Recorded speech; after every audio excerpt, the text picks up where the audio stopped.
继续来看彰化县政府最近帮忙卖一块二水乡的主体用地，这块地面积只有0.01平方公尺，大约是10公分见方的杯点仔的大小尔尔。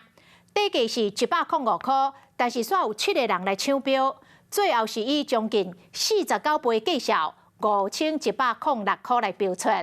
虽然有人感觉讲开5000块买一块杯点仔大小的地并无意义，但是不动产的专家讲，若是拄到厝边需要合并，或者是原本的地主需要来整合，就会当提悬价值，所以也是值得投资。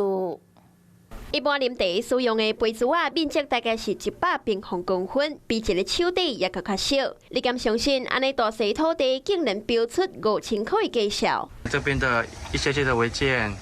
还有这一块地，这个彰化二水一地土地用地，土地面积是12.36平方公尺，大概是3坪外。其中一笔是1/1000的土地，标讲要卖，换了个敢若一个杯子的大小。彰化县政府去年标117块流标，最近二标的地价是105块，结果去引7个人抢标，最后是以49倍计销5106块标到。为什么？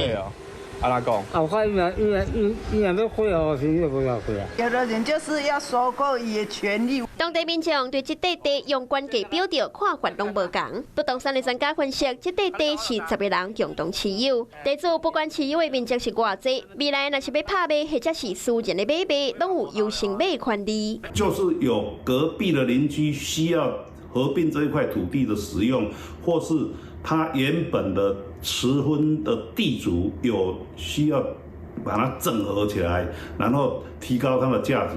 100平方公分大的土地标价5000块，到底是送标着？当地居民拢在议论，不过大家拢认为讲，二水乡的人口是全部彰化内底上少的，敢若14000多人，交通又阁无发达。都会未来国道3号开设交流道，或者是当咧施工的当中道路，牵来到二水，安尼才会有发展的机会。